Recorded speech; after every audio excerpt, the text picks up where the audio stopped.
Sa kabila ng in the world filled with noise, sickness, conflicts, and uncertainty, seeking true peace often feels elusive. Many people search for and success, relationships, power, financial stability, or even temporary escape, but still come up with empty. So, sa buhay po na ito, na alam naman natin ang mundong ito ay puno ng karamdaman, mga sakit, mga problema, na iniisip natin na paano pa kaya tayo makahanap ng totoong kapayapaan sa ating mga puso. Ang iba po, hinahanap nila ito sa tagumpay ng kanilang mga pag-aaral, pagkakaroon ng financial stability, even yung power, kaya nga po yung ibang mga tao, ngayon yung panahon ng election, minsan po hinahanap nila yung makakahanap sila ng tamang peace of mind kapag mayroon silang power, posisyon sa gobyerno. Ito nga po ba ay tamang paghanap natin sa totoong mahanap natin ang totoong kapayapaan sa ating mga sarili sa kabila ng mga bagay na ito? So, ang pag-aaral pong ito ay hindi ko po sinasabi na kapag napag-aralan na po natin ito ay magkakaroon tayo ng totally na wala na tayong magiging problema. Ang mensahe lang ng pag-aaral na ito ay magkaroon tayo ng tamang pag-iisip kung paano natin sa kabila ng mga problema sa sanglibutan ito ay mayroon pa rin tayong masusumpungan ng kapayapaan sa ating mga buhay. Sapat ganito po nga po ang sinasabi ng ating Panginoon sa aklat ng Juan chapter 14 verse 27, ganito po ang sinasabi. Peace I leave with you, my peace I give you, I do not give to you as the world gives. Do not let your hearts be troubled and do not be afraid. So napakaganda po ang iniwanan ng ating Panginoon Kristo sa kanyang mga alagad. Ito rin po ay applicable din po sa ating mga sarili, sa buhay po natin ngayon. Ito po ay tagpo ng pag-uusap ng mga ni Jesus at ang kanyang mga alagad nung ang ating Panginoon ay malapit nang umakyat sa kanyang Ama. So sinabi niya sa kanyang alagad na huwag kayong magulumihanan sapagkat alam ng Panginoon na iiwan niya ang kanyang mga alagad at binigyan niya ito ng assurance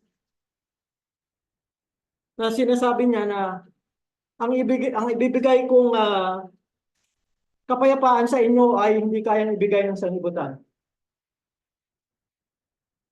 Kaya napakagandang malaman natin kung kanino ba talaga nagmumula ang kapayapaan sa ating mga buhay. So ngayon po, pag-aralan muna natin kung kanino ba talaga nanggagaling. So mas maganda po, kagaya nga po ng introduction natin kanina, ang ibang tao po ay hinahanap nila yung tunay na kapayapaan sa material na bagay lamang.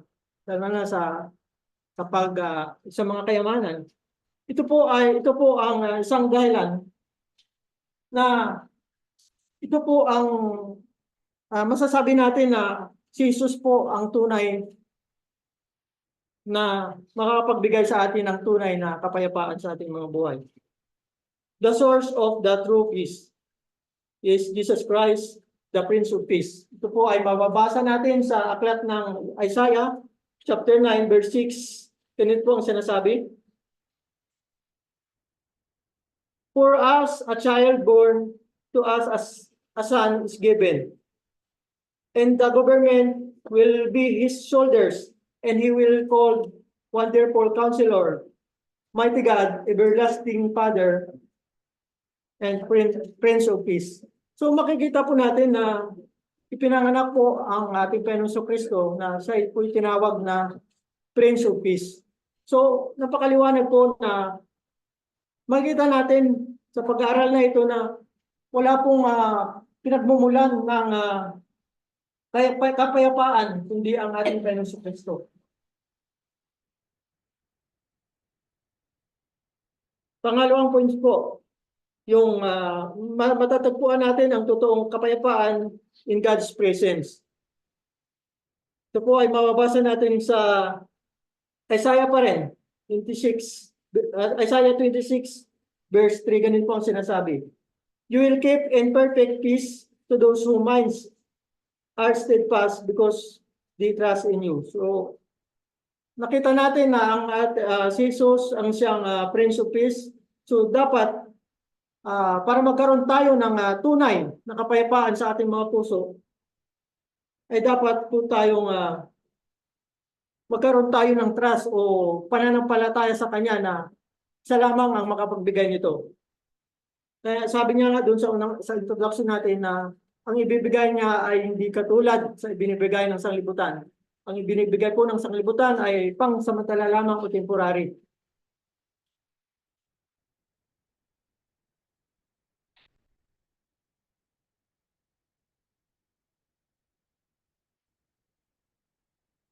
So, isa pa po yung source of peace is in God's presence, found in Jesus' presence, is matatagpuan po natin sa Psalms o Awit, chapter 46, verse 1 to 3, ganito ang sinasabi. God is our refuge and strength, a very present help in trouble. Sa Tagalog, ang Diyos ang ating ampunan at kalakasan, handang saklolo sa kabagabagan. 2, therefore I will peer through the earth, be removed, and through the mountains carried away into the midst of the sea. So makita po natin dito na pag mayroon tayong sa puso natin na alam natin na ang Diyos ay sa ating presensya. Ano man po ang mangyayari sa sanglibutang ito. Sabi nga po dito sa verses na ito, ang Panginoon ang ating lakas in the times of trouble o kabagabagan. Siya po ang ating saklolo. So, kapag alam po natin na sa ating mga buhay ay nasa atin po ang ating Panginoon, so magkakaroon po tayo ng katahimikan. Sabi nga dito, kahit pa yung isang bundok ay mapunta sa gitna ng dagat. Minsan po natatakot tayo sa the big one. Bilang isang Kristiyano po, dapat hindi po natin ito katatakutan sapagkat alam natin na ang ating Panginoon ay nasa atin. So, sabi niya dito, therefore we will peer through the earth, be removed. Kahit nga sabihin na natin na binabalita na pwede natin katatakutan na baka kapag dumating yung the big one,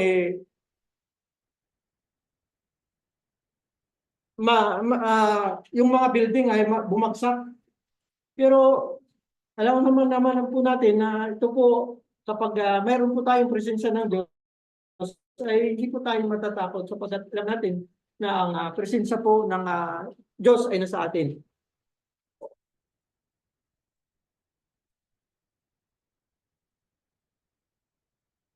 Pangatlo po, yung characteristics of true peace. Ito po ay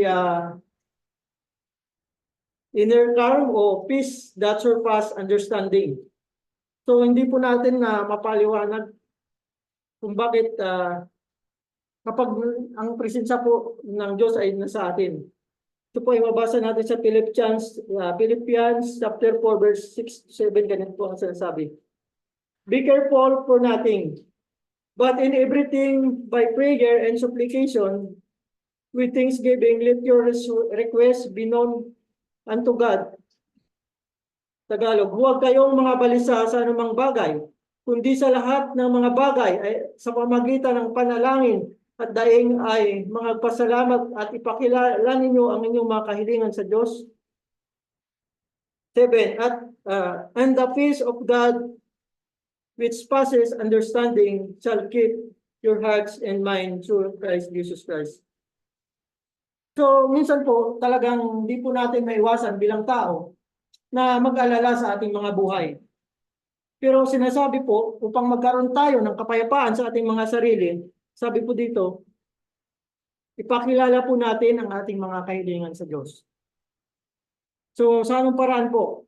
Kaya dito po pumapasok ang kahalagahan ng isang panalangin. Kung tayo po minsan nakakalimutan nating manalangin, mas maganda po para magkaroon tayo ng tunay na kapayapaan ay nawa ay maging habit natin yung laging manalangin. Katulad nga po ng ating Panginoong Kristo nang siyang bago ipako, ilang bisis po siyang nananalangin. Kumukuha siya ng lakas sa pamamagitan po ng panalangin at nagtiwala siya nagsugo sa kanya, kundi yung kanyang ama. Malamang kung hindi siya nanalangin, baka hindi natuloy ang kanyang plano, ang kanilang plano ng kanyang ama at ang ating Panginoong Kristo. Sapagkat ilang bisis po siyang nanalangin na sa kabila ng kanyang katawang tao ay talagang mahirap po. Pero nagawa niya ito sa pamamagitan po ng panalangin. Kaya sa bawat isa po sa atin, so napakahalaga po na ang bawat isa ay ugaliing manalangin. Ilang bisis po nananalangin ang ating Panginoon sa Kristo sa isang araw. Ito po ay naging topic na ni Brother Darwin. Siguro mga 5 o mahigit pa. Nananalangin sa araw-araw upang magkaroon ng kapayapaan at magawa niya ang kanyang mga gustong gawin. Upang gabay. Ganun din po sa atin. Ang panalangin po ay isang komunikasyon sa ating Panginoon Kristo. Yun po yung communication natin. Ito rin po ay nagpapalakas ng ating mga pananampalataya sa Kanya. Dapat lagi po tayong manalangin. Yun po ang isa sa mga dapat po nating gawin.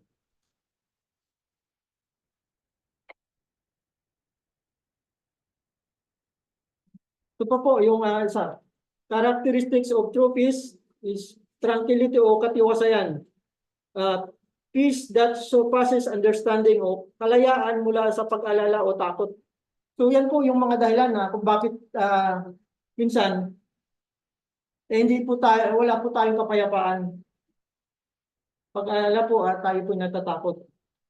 Sabi nga sa unang Pedro chapter 5 verse 7, ganito ang sinasabi. Casting all your care upon him. For he cared for you. Tagalog. Na inyong ilagak sa kanya ang lahat ninyong kabalisahan sapagkat kayo'y pinagmamalasakit niya. So napakaganda pong reminders po ito na sinabi ng ating Panginoon sa atin.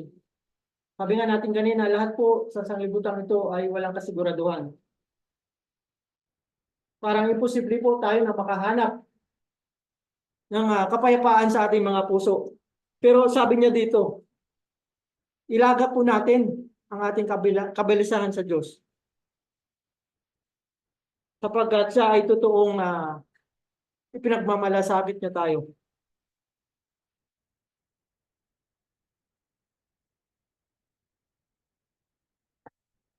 So isa pa po para magkaroon tayo ng kapayapaan sa ating mga sarili, sa ating mga puso, ay yung magkaroon tayo ng contentment.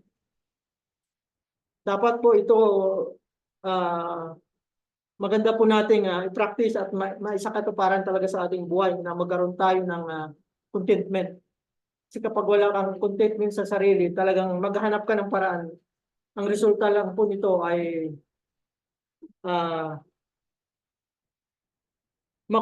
magugulo ang iyong isipan.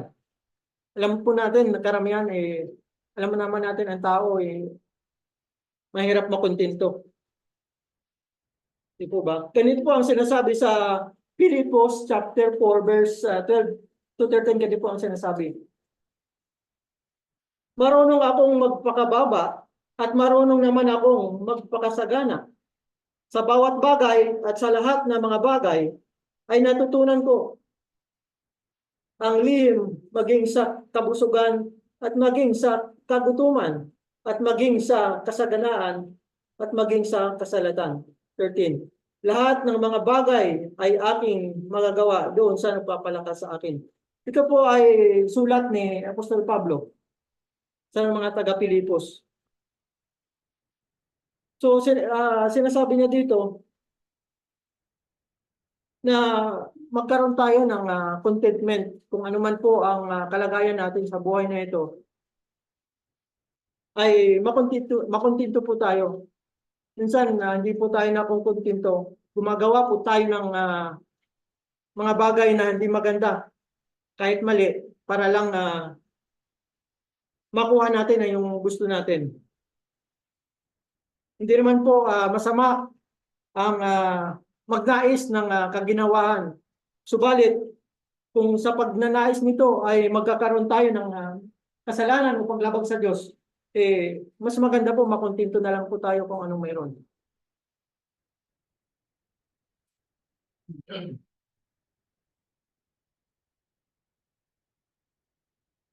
Number 3, pagkakaroon pa rin ng contentment. Ito po ay mababasa natin sa 1 Timothy chapter 6 verse 6 to 8. Ganito po ang sinasabi. But godliness with contentment is a great gain.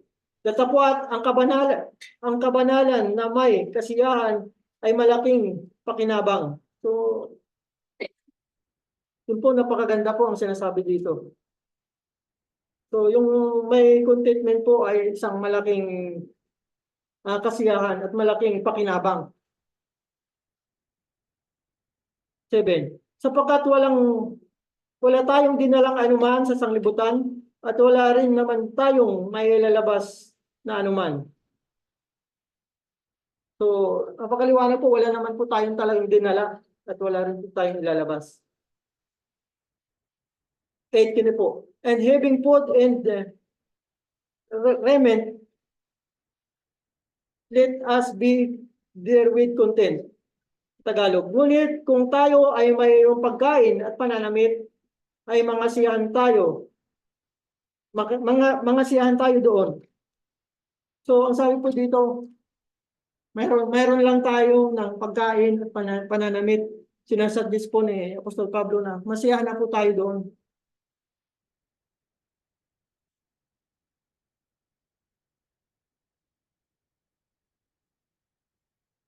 So, medyo mahirap po bawat sa atin.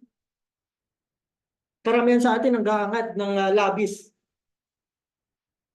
Pero pinapayo po para magkaroon tayo ng katahimikan, magkaroon po tayo ng masiyahan na tayo kung anong mayroon sa atin. So, bibigyan ko po kayo ng example. So, mayroong isang mayaman o isang average o katulad sa atin na hindi naman mayaman o average na katayuan sa buhay. Pagdating sa pagkain o sa pananamit. So, may isang mayaman o talagang sagana. Ano ang ating pipiliin? Yung mayaman o yung tama lang ang kinabubuhay? Sabi nga ni King Solomon yata, sabi niya, huwag mo akong payamanin. Bigay mo lang ako ng tama. Yun ang kanya, yun yung sabi ni King Solomon. So, magkakaroon lang po ako ng comparison. Ano po kaya ang pipiliin natin, isang mayaman na sobrang sagana pero may sakit? O isang naman yung average na tao o wala namang sakit pero tahimik ang kanyang buhay. Meron pong ganun eh. Katulad ni Chris Aquino, mayaman, pero may sakit. Pero hindi niya ma-enjoy. Halimbawa, yung dalawang tao na yun, yung mayaman at average na tao, binigay mo ng pagkain. Yung mayaman, dahil may sakit, baka hindi niya ma-enjoy yung pagkain. Yung isa naman na nasa average na kalagayan ng kanyang buhay, kapag kinain niya yung pagkain na yun, malalasahan niya ang kanyang pagkain. Ibig ko pong sabihin, mahalaga po ang pagkain at pananamit. Pero,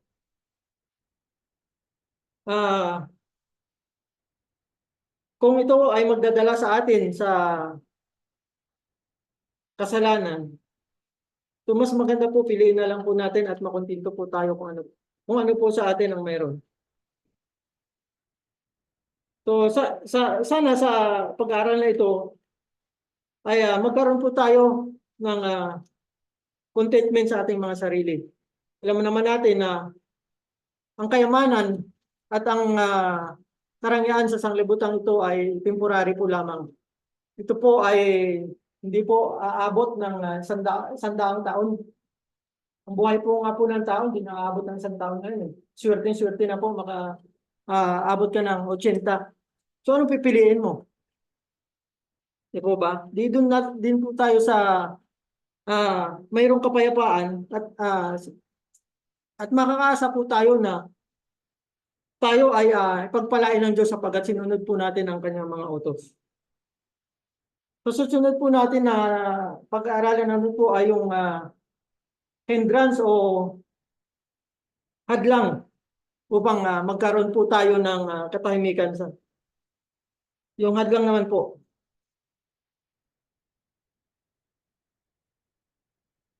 ang una-una pong hadlang para magkaroon tayo ng tunay na kapayapaan ay yung kasalanan at guilt, yung separation from God and inner turmoil. So, mababasa po natin yan sa Isaiah chapter 59 verse 1 to 2. Ganito po ang sinasabi. Narito ang kamay ng Panginoon ay hindi mauiksi, na hindi makapagligtas, ni hindi man mahina ang kanyang pakinig, na hindi makarinig. 2. Kundi pinaghiwalay ng inyong mga kasamaan kayo at inyong Diyos. At ang inyong mga kasalanan ay siyang nagpakubli ng kanyang muka sa inyo upang siya ay huwag makinig. So, napakaliwanag po na ang kasalanan po ay siyang hindrance o balakid upang magkaroon po tayo ng katahimikan sa ating sarili. Kaya maganda po na tayo po ay mag-aral ng salita ng Diyos sapagkat ang salita ng Diyos ang siyang gabay po natin upang huwag po tayo mahulog sa kasalanan at sa tukso. Sa Isaiah chapter 32 verse 17, ganito po ang sinasabi. The fruit of the righteousness will be peace.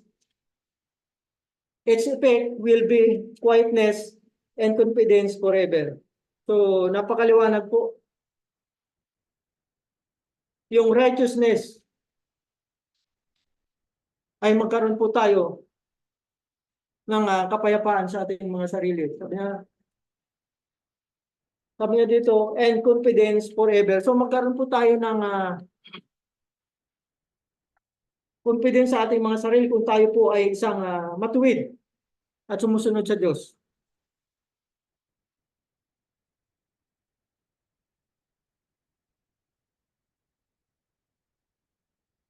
Sa pa pong hindrance para sa ating kapayapaan, yung anxiety and worry. So, focusing on circumstances rather than God. So, yan po lagi ang na-experience po natin.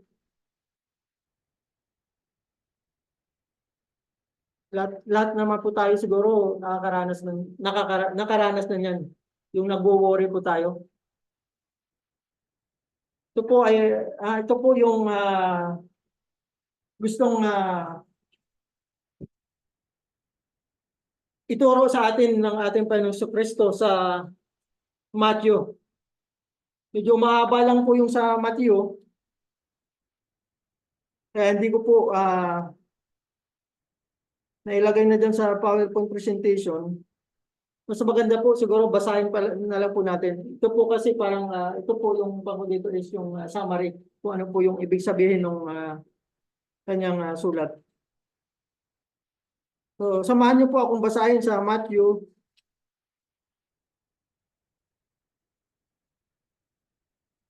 chapter 6 verse 25.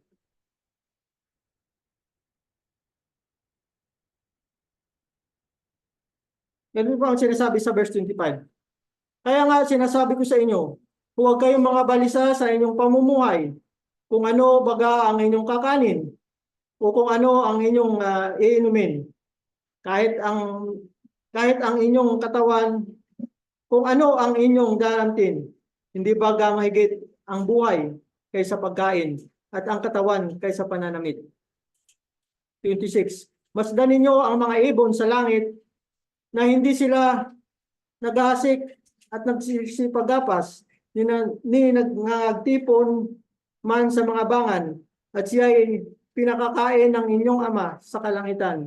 Hindi baga kayo lalong higit na halaga ninyo sa kanila.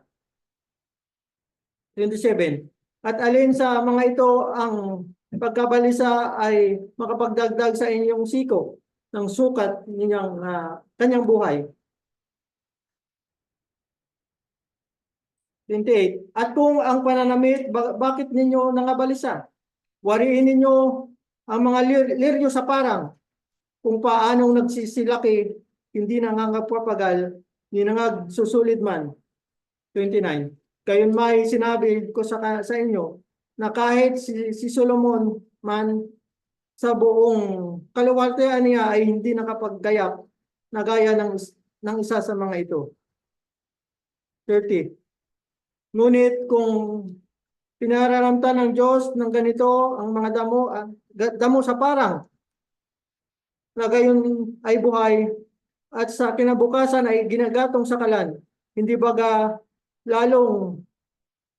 lalong-lalo na kayong pararamtan niya o kayong mga kaunti ang pananampalataya.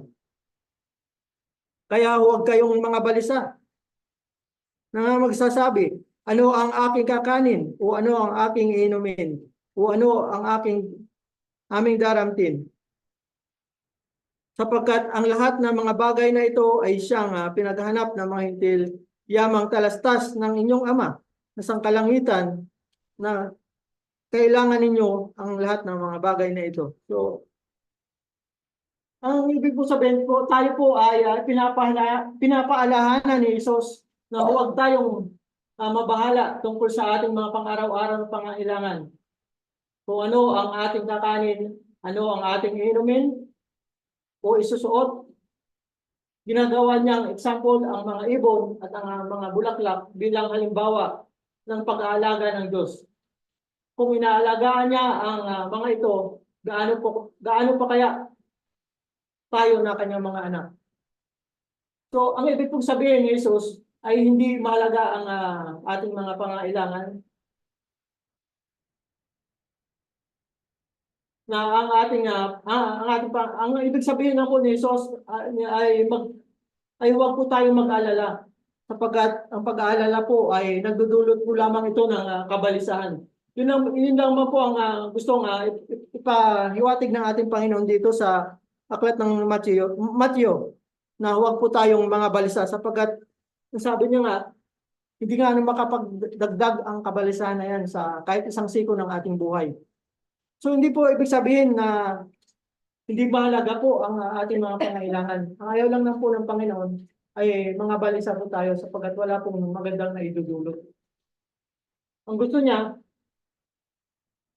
inimbitahan niya tayo na magtiwala sa kanyang kapamahalaan sa araw-araw. So kailangan po dito yung pananampalataya. So dapat may pananampalataya po tayo upang magkaroon po tayo ng tunay na kapayapaan at magtiwala po tayo sa kakayanan ng ating Panginoon. Sabi niya, yung mga ibon, yung mga halaman ay iniingatan niya. Tayo pa kaya ng kanyang mga anak?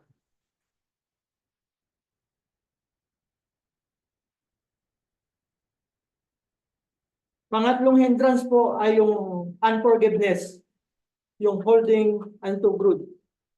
Yan po, ang unforgiveness ay isang dahilan kung bakit hindi po tayo magkakaroon ng kapayapaan. Yung mayroon kang dalang sama ng loob. Yung mayroon kang kinikimkim na galit. Ang resulta po nito ay unpeaceful life. Sabi nga dito sa Matthew chapter 6, 14 to 16, ganito po ang sinasabi. Hindi po nailagay dito. Chapter 6, 14. Itaas lang po natin ang ating pagbasa. Sapagkat kung ipatawad ninyo sa mga tao ang kanilang mga kasalanan, ay patawarin naman kayo ng inyong Ama na nasa langit. 15. Datapwat kung hindi ninyo pinatawad ang mga tao ang kanyang mga kasalanan, ay hindi rin naman kayo patatawarin ng inyong Ama na nasa sa inyong mga kasalanan. So, ang ibig po sabihin, forgiveness is not optional para po sa ating mga Kristiyano. Ito po ay essential. Ating Panginoon Kristo mismo nagsabi, kung gusto mong patawarin ka ng Diyos, dapat marunong ka rin magpatawad.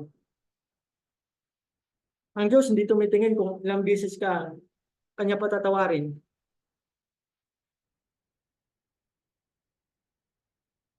Kaya para magkaroon tayo ng katahimikan sa ating mga puso, ay dapat magkaroon po tayo ng marunong po tayo magpatawad sa ating mga kapwa. Kahit ano po ang kanyang nagawa. Sapagkat ito ay utos ng Diyos. Upang magkaroon tayo, sabi nga dito, forgiveness is not optional in the Christian life. It's essential. It is free from us, from bitterness, and keeps our relationship with God open and unhindered. So, yan po ang nagagawa ng pagpapatawad. Upang magkaroon tayo ng patuloy ng pakipagrelasyon sa Diyos. Kung hindi po tayo marunong magpatawad, hindi rin tayo patatawarin ng Diyos. Yun po yung sinasabi sa Mateo. Kaya ang bawat isa po ay dapat marunong magpatawad upang magkaroon tayo ng kapayapaan sa ating mga sarili. Kahit po sa reality, mahirap po yung hindi po tayo magpatawad. Lalo na kapag mayroon tayong sa opisina, mayroon tayong nakaalitan o ano. Parang mabigat kapag pumasok, makasalubong mo yung tagalit mo, iiwas sa kabila. Di po ba? Kaya mas maganda po, nakakagaan po sa puso. Sa dinadala po natin yung hindi tayo nagkikimkim ng galit at marunong tayong magpatawad.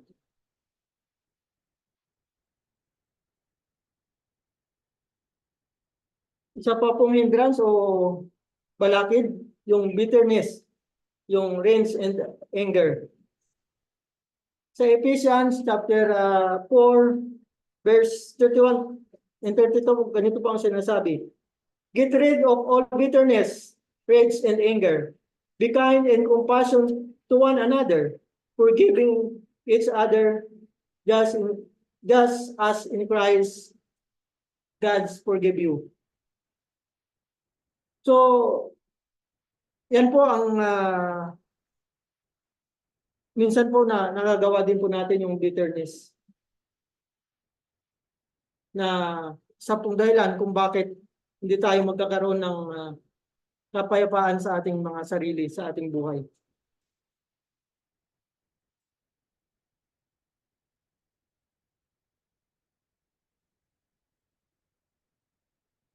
So paano naman po natin na mami-maintain yung magkaroon tayo ng kapayapaan sa ating buhay?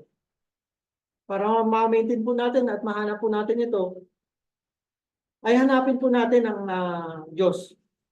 Yung pursuing a relationship with God through prayer and Bible study. So, sabi nga natin kanina, so napakahalaga po ang panalangin at yung pakikipagrelasyon sa Diyos. Yung panalangin lang talaga ang pinakamahalaga. Yun yung pong isang pinakamagandang gawin. Doon lang po tayo nagkakaroon ng ultimate relationship with God kapag tayo po ay nananalangin. Kaya sinasuggest ko po na bawat isa tayo po maging habit na tayo po yung manalangin.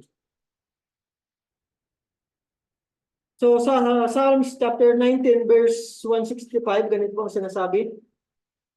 Dakilang kapayapaan ang meron sa mga umiibig sa inyong kautusan at siya ay walang kadahilanang matitisod.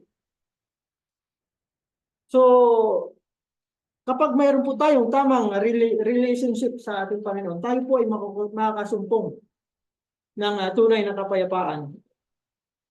Sabi nga dito, yung mga umiibig sa iyong kautusan, ibig po sabihin sumusunod siya. At siya ay walang kadahilanang matitisod. So, para ma-maintain po natin yon, so dapat iniibig natin ang Diyos at sumusunod tayo sa kanyang mga kautusan. Sa John chapter 17 verse 3, ganito po ang sinasabi. At ito ang buhay na walang hanggan, na ikaw ay makikilala nila na isang Diyos na tunay na si Jesucristo na nagsugo sa atin. So, ang verses na ito ay nagpapaalala that true peace is found in loving and obeying God. To those who treasures His commandments and not easily shaken or offended. The eternal true peace is found in Jesus Christ. He prepares a place for us in heaven. Sa langit natin maranasan ang tunay na walang hanggang kapayapaan at doon ay wala nang problema, sakit o kalungkutan man. So, ang totoo talagang tunay na kapayapaan ay matatagpuan lamang po natin sa ating Panginoong Jesucristo. Sa langit, doon sa inihanda niyang bayang banal. Kapag tayo po ay nagtagumpay sa ating mga pananampalataya, doon po natin mararanasan yung tunay na kapayapaan sapagkat doon sa bayang banal na inihanda ng Diyos ay wala ng problema, wala ng mga sakit, wala ng mga pagluha at wala ng pagkamatay. Doon po natin masusumpungan ang tunay na kapayapaan na hindi gaya sa sanglibutan ito na temporary po lamang. Kaya naisin po natin na makapunta sa bayang banal ng Diyos sapagkat ito talaga ang kanyang ino-offer sa atin. Libre po ito. Wala pong bayad. Nasa sa atin na lang po kung ito po ay ang ating kukunin. Kaya ibinigay niya ang kanyang bugtong na anak upang magkaroon tayo ng pag-asa sa buhay na walang hanggan. Yun po yung tunay at eternal na eternal true peace na ino-offer ng ating Panginoon sa Kristo. Yung buhay na walang hanggan sapagkat doon sa bayang banal ay wala nang pagtangis, wala nang mga problema. At wala nang kalungkutan man. Kaya yun po talaga ang eternal true peace na ino-offer ng Panginoon. Bali bilang summary po sa pag-aaral na ito, sa ating pagtatapos, ay iwanan ko po sa inyo ang insahang ito. Ito po ay atin ang binasa kanina sa aklat ng unang Juan. Ito po ay pinaka-introduction ko po kanina. Peace I will give you, my peace I give you, I do not give to you as the world gives. Do not let your hearts and trouble, and do not be afraid. So, ito po ay sinasabi ng ating Panginoon na huwag po tayong manghina at huwag po tayong matakot.